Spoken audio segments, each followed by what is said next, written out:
বাল তুমি কথা বুঝো না, বলছি ভাত পড়ে এদিকে মজা লেগেছে, তাও সে এরকম করছে। সে বড় ঢেমনটা এরকম করতো, সে খানকি খালি বলতো মেন্স হয়েছে। মেন্স হলেও করা হয় না।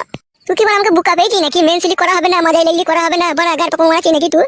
যা বুঝো না সুঝো না তাহলে বকু না, ঠিক আছে? আমাকে ঘুমাইতে দাও। বাল আমার সারাদিন সংসারের কাজ করে করে জানটা হালাকালা হয়ে গেল, একটু শান্তি করে শুতে আইবো, তাও পাবো না শুতে পারলি। নিজে নিজে সুখ শান্তিটা খুঁজে লিছিস লাই, আর আমার যে কি হবে সেটা একবার ভাবছিস না তুই? কেন তোমার আবার কি হবে? একদিন না বইতে পারলে কি ঘুমাবো না নাকি তোমার? ছি বাড়া, এ জীবনটা কয়লা কই দেবে রে। কত যদি তোমার মন না মানে তাহলে বইতে হবে। মন থেকে বলছিস তো বড়া? আগেকার স্বামীটাই আমার ভালো ছিল, দুঃখ কষ্ট বুঝতো, এ কিছুই বুঝে না। মানুষের শরীর খারাপ না কি খারাপ কিছুই দেখে না, ভাগ্য খারাপ হলে যা হয় নিজে পাই নিজেই তো কুড়ুল মারলাম। শোনা বউ একবার টাকা বলছি বউ, মেয়েদের মন না প্লাস্টিকের ধুন, আজও বুঝলাম না বউ। যদি দুদিন গায়ে হাত না দিই, দুদিন যদি এসে ভাত মাত খেয়ে শুয়ে পড়ি, তাহলে তারপর দিন বলবে ঢেমনি করে এলো। আর এখন মন চাইছে একবার লাগাইতে, বলছি মাজাই লাগছে মেন্স হয়েছে, তাহলে কোথায় যাবো বউ? এই জন্য বলতে পারি শোনা আমার বাল, আমার কোথাও যেতে হবে না, পাশে চুকুরে সাউগা, কালকে করবে যা করবে। কালকে করবো? হ্যাঁ কালকে করবে। আর এখন যে খারাপ হয়ে গেছে, তাহলে এখন কি করবো? বাথরুমে যাও, হ্যান্ডেল মেরে শুগা। বাথরুমে হ্যান্ডেল মেরে আইবো? আমি জানি না বাল, কি করবে তুমি?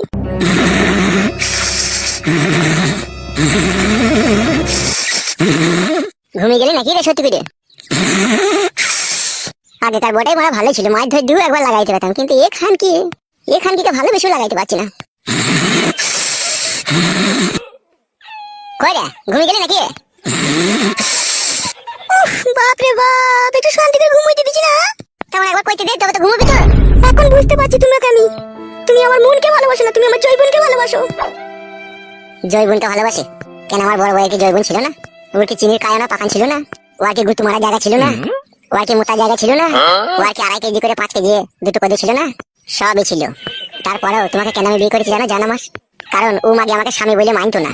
আর একবার যদি বলতাম এদিকে ঘুরে এসো, কত রকম তোমার মতো ল্যাকড়ামো ঝগড়ামো করতে ওদের, তারপর মাছ ধরে দিয়ে লাস্টে বেলায় সে পরের মতো একবার করতে হতো তোমাকে। সেই জন্যই আমি মনে মনে ভেবেছিলাম যে এই ঢেমনকে আমি জীবনে সুখ পাবো না, তাই কি আমি তোমাকে ভালোবেসে বিয়ে করেছি। জয়বনের জন্য লয়, তুমি ভুল বুঝছো জান।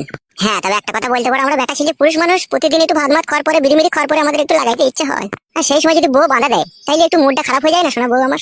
সেই জন্য বলছি জান, আমিও তোমাকে মনে প্রাণে ভালোবাসি, একবার করতে চাইলাম বলে তুমি আমাকে একবারই খারাপ ছেলে ভেবো না। আমি সুন্দর ফাইন ছিলে। বেশ ঠিক আছে, তুমি যা ভালো লাগবে তাই করো, আমি বুঝতে পারিনি তোমার ভালোবাসাটা। একবার তাকাও শোনা বউ আমার, একটা কথা সবসময় মনে রাখবা শোনা বউ আমার, আমি তোমার স্বামী, আমি তোমার শরীরের ভালো মন্দ সব জিনিসটাই বুঝি, বুঝতে পেরেছো তো জান? আজকে সকাল থেকে তোমার মনের অবস্থা ভালো লাগে খারাপ আমি বুঝতে পারছি, কেউ না কেউ আজকে আমাদের বাড়ি এসেছিল, কিছু না কিছু তো তোমাকে বলে গেছে, সেই আগে তুমি বলছো মাজায় লাগিয়ে এই লাগিয়ে তাই লাগিয়ে, কিন্তু আদৌ তোমার মাজায় লাগেনি। কি হয়েছে একবার সত্যি করে বলো তো জানো আমার? কে এসেছিল গো শোনা আমার মধ্যে, আমার বলো তো জানো আমার? দুটো লোক এসেছিল, দুটো লোক এসে বলছে তোমার স্বামী কোথায়? কে ছিল দুটো? কে? আমি চিনি না, একজনে কালো জামা পরে ছিল আর একজনে সাদা গেঞ্জি লাল প্যান্ট পরে কুমড়ে কুমড়ে চুল।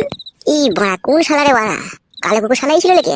শোনা আমার দেখে বলছিল, বলছে তোমার স্বামী চরিত্রহীন, আমার বন্ধুর বোনের পেট কই দিয়েছে, 3 লাখ টাকা জরিমানা দিয়েছে, ও ছেলে ভালো নয়, একবারে নোংরা খুবই ছেলে, তাই বলছিল তোমার লিগে। আরে সর্বনাশ, কোন খান কি ছেলে রে আমার এই সুখের সংসারে দুঃখের আগুন লাগাবার চেষ্টা করছে। আর কি বলেছে শোনা আমার? আর বলেছে যদি কোনো সুবিধা অসুবিধা হয় ঠিক আছে আমি আসবো, মাঝে মধ্যে দেখা করতে আসবো, আর আমাদের বাড়িতে পায়খানা নাই বলে পায়খানার জন্য জিজ্ঞেস করলে দেবো, যে বড় ভাইকে বললে তোমাকে একটা পায়খানা দেওয়ার ব্যবস্থা করে দেবো, তাই বললো। আর কি বলেছে খান কি ছেলেটা? ওইটুকুনি বলেছে, আর কিছু বলেনি।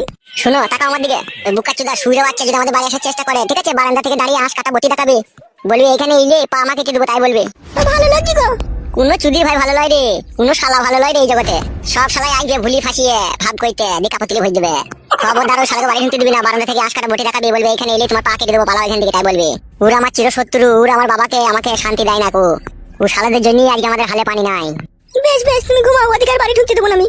আর আমার ঘুম আসবে না বউ, তুই ঘুমো, ও শত্রু লেগে গেছে পেছনে, তুই কেউ সুখ করে শান্তি করে আমাকে সংসার করতে দেবে না, দেখবো শালুরা। আর তুই যা, আজ যদি মেয়ে তুই তোদের কথা শুনলি মনে হলো। শুনেছি কিন্তু আর শুনবো না। যদি ওদের কথা শুনিস নিজের কপালে নিজেই ছাই ফেলবি, তখন বুঝবি। আমি কার কথা শুনবো না, তুমি ঘুমাও। তাহলে আমি যে তোর স্বামী, ওরা সকালে এসেছিল আমার বাড়িতে, আমার কাছ থেকে তো কথাটা গোপন করে রেখেছিলি বউ, দিয়ে আমার সাথে এখন ঝগড়া করছিস তুই, যে বলিস আমার মাজায় লাগছে, সত্যি করে বল তোর মাজায় লাগছে বউ? না মাজায় লাগেনি, ওই জন্যই রাগ হয়েছিল যে আমার স্বামী আমাকে ভালোবেসে বিয়ে করলে, তারপর এরকম করলে, সেই জন্যই রাগ হয়েছিল। ওখান কি ছেলে শুইরে বাচ্চা মামেগুলো ওইরকমই, এখানে মানুষের সংসারে গিয়ে অশান্তি ঝগড়া লাগিয়ে দিয়ে আসে, আর তুই ওই চুদির ভাইদের শালা হারামিদের কথা শুনে আমার উপরে রেগে গেলি। অন্যায় হয়ে গেছে, ভুল হয়ে গেছে, আর কোনোদিনও রাখবো না, এসে ঘুমাও। মনে থাকবে তো কি বললাম, যদি কোনোদিনও আসে বারান্দা থেকে আঁশ কাটা বটি দেখাবে। বেশ বেশ ঠিক আছে, তাই হবে। বেশ ঠিক আছে, ঘুমাও। শুয়ে পড়ো তুমি। তুই ঘুমো, আমি ঘুমোচ্ছি।